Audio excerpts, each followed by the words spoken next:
Thank you very much indeed, Malcolm, and thanks to Oil and Gas UK for giving me the opportunity to be here this morning. And it was slightly worrying when you said at the start about a message for all the politicians in the room, and I realised I was the only one. It's always an uncomfortable place to be. But I did want to just make a couple of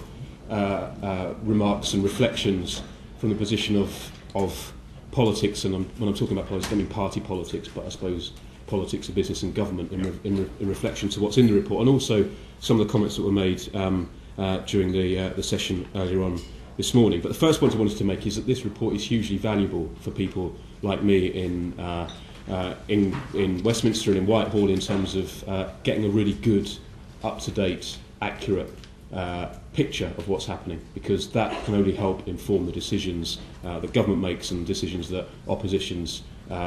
seek to scrutinise government about as well.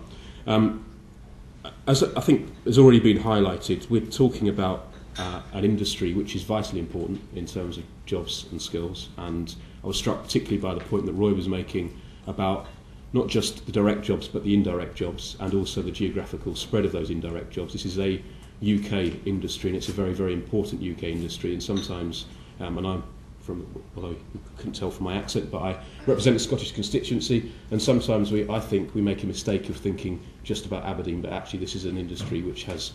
which spreads across the whole of the UK, and the supply chain and a lot of the manufacturing and support there, as well as the sort of the technical advisory support, which is more represented in this room this morning, are vitally important parts of that industry and are all parts of the picture as well. But we are talking about an industry where we know by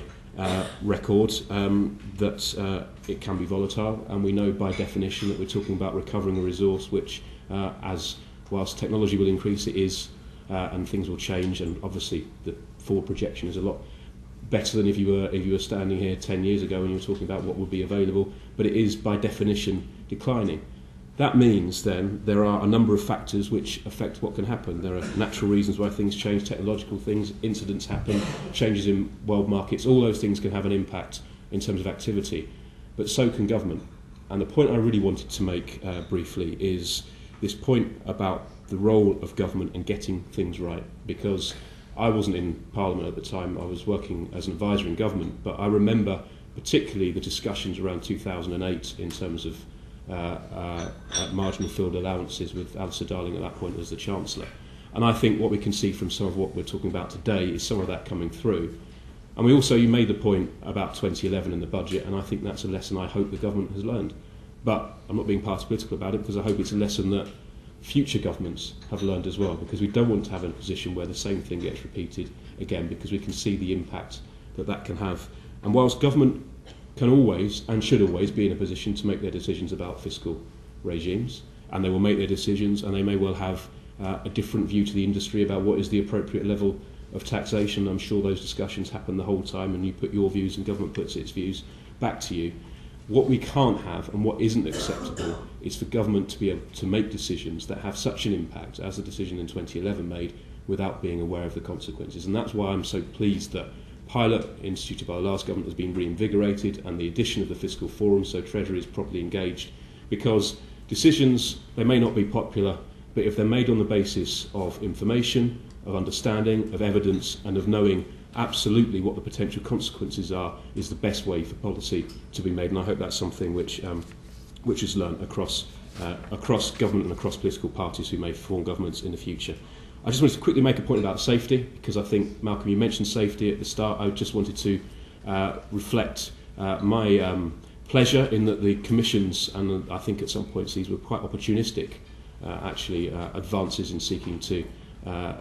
take control effectively of offshore health and safety regime. I'm glad that we've got to a position that we all wanted to get to. There was a lot of cross-party work in terms of when that was going through Parliament, but there was also important, and this is the point I wanted to make about this, very strong industry engagement, but also with the trade unions and the workplace representatives as well, because those individuals that deal with some of these issues at the very at the front level were absolutely convinced of the point of the potential for actually using and losing some features of what is widely regarded, because of the way and the flexible way it's dealt with, the best health and safety regime in the world. And whilst no one was against improving conditions in other parts of Europe, to do that at the detriment of what is a very strong safety regime would have been a huge mistake. And I'm very pleased that that point about collaboration, it cuts across political parties, but it also is industry and workforce representatives as well, making a very strong case, and I'm glad that that has borne fruit. So this industry is important not just for its tax revenue, it's important in terms of employment and jobs and skills, direct and indirect, across the whole of the UK. And for the industry to thrive, whilst you will want certainty, you certainly deserve, at the very least, predictability and as much stability as possible. That's something which I think and I hope is now much better appreciated across politics and across policy decisions and policy decision makers. And there isn't any excuse for not giving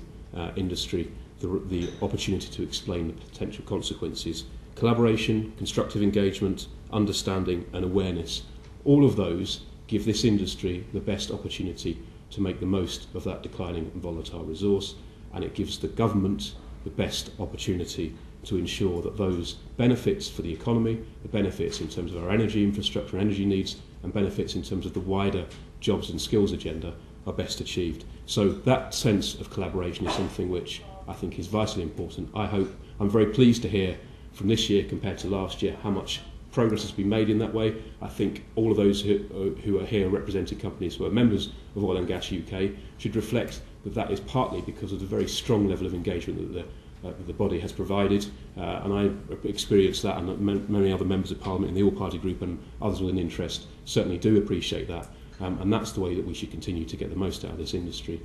in the years ahead. So that's all I wanted to say as reflections from a policy perspective. Thank you.